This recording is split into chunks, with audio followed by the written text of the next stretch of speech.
नमस्कार दोस्तों, स्वागत है आपका हमारे इस चैनल धूप धुनुची आरती में। दोस्तों, माँ को सारे उपकरण जो है एक साथ कैसे निवेदन किए जाते हैं, यानी कि सोपकरण नैवेद्य जो है वो किस प्रकार से निवेदन किए जाएंगे, वही जो है मैं आपको इस वीडियो के माध्यम से समझा रहा हूँ। तो मंत्र आदि के साथ मैं बताऊंगा, उसके पहले जो है थोड़ा सा हम समझ लेते हैं। ये देखिए, ये जैसे सारी थालियाँ हैं, तो इसमें मान लीजिए अमान्य नैवेद्य है, यानी कि चावल आदि फल आदि के साथ जो है ये एक नैवेद्य है।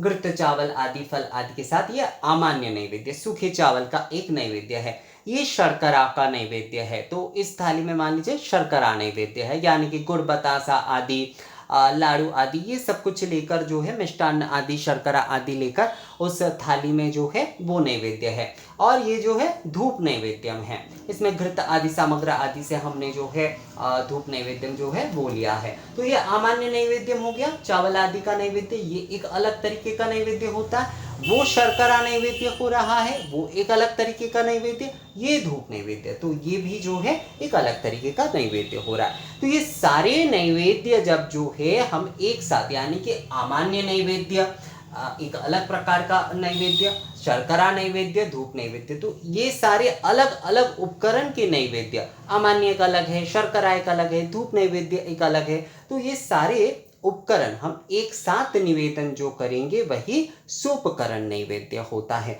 तो इसे एक साथ इसलिए सोपकरण मतलब अलग अलग, आप अमान्य नैवेद्य भी अलग निवेदन कर सकते, आप जो है शर्करा नैवेद्य भी अलग निवेदन कर सकते, आप जो है धूप नैवेद्य भी अलग निवेदन कर सकते। पर क्योंकि दुर्गा पूजा आदि में उतना समय नहीं होता और आप अगर अलग अलग सारे नैवेद्य निवेदन करने जाएंगे तो उपचार में बहुत समय लग जाता है, तो इसलिए एक साथ सोपकरण नैवेद्य किया जाता है, यानी कि सभी उपकरण जो है एक साथ निवेदन हम कर रहे हैं तो वो सोपकरण। तो इसमें जैसे कि कहा जाता है, एतश्वैवं सोपकरण नैवेद्याय नमः, एतश्वैवं सोपकरण नैवेद्याय नमः, एतश्वैवं सोपकरण नैवेद्याय नमः।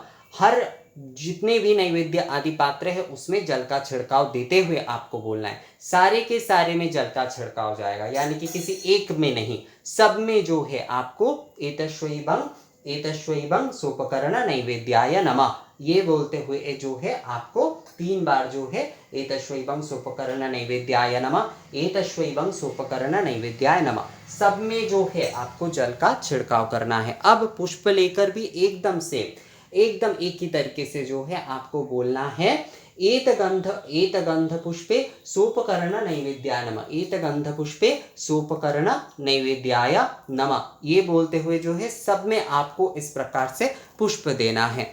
अब इसके बाद जो है आपको बोलना है कि एतगंध पुष्पे एतदधिपतय देवाय श्री विष्णवे नमः, एतगंध पुष्पे एतद संप्रदानाय श्री श्री भगवती दुर्गा देव्यै नमः ये बोलते हुए अब जो है आपको बोलना है, अमान्य घृत संयुक्त अमान्य घृत संयुक्त फलतांबुल सुशोभिता मया निवेदिता सुगंध नैवेद्यानि गृहाण परमेश्वरी, अमान्य घृत संयुक्त फलतांबुल सुशोभित मया निवेदिता सुगंध नैवेद्यानि गृहाण परमेश्वरी ये बोलते हुए जो है आपको जो है दोस्तों, यानी कि अमान्य घृत आदि संयुक्त फल तांबुल से जो है सुशोभित है, और मैं वही जो है वही जो सुगंध नैवेद्य जो है वो आपको, मतलब ये सारी की सारी सुगंधित द्रव्य ही है, भगवान गंध भोग ही लगाते हैं,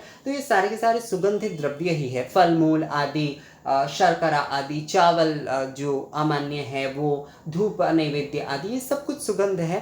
तो अमान्य घृत संयुक्त फलतांबुल सुशोभित मया निवेदित सुगंध नैवेद्यानि गृहाण परमेश्वरी, मया निवेदित सुगंध नैवेद्य गृहाण परमेश्वरी ये बोलते हुए जो है आपको माँ को निवेदन कर देना है। इसके बाद आपको बोलना है, इदम सोपकरण नैवेद्यं श्री श्री भगवती दुर्गा दिव्यै निवेदयामि, यहाँ पर इदम सोपकरण नैवेद्यं श्री श्री भगवती दुर्गायै निवेदयामि ये बोलते हुए जो है आपको नैवेद्य माँ को अर्पण कर देना है। इस प्रकार से जो है, इस पद्धति से जो है सोपकर्ण नैवेद्य जो है वो निवेदन किए जाते हैं दोस्तों। अर्थात जो है इस विधि के साथ जो है सोपकर्ण नैवेद्य एक साथ इस विधि के साथ इस प्रकार से निवेदन होगा।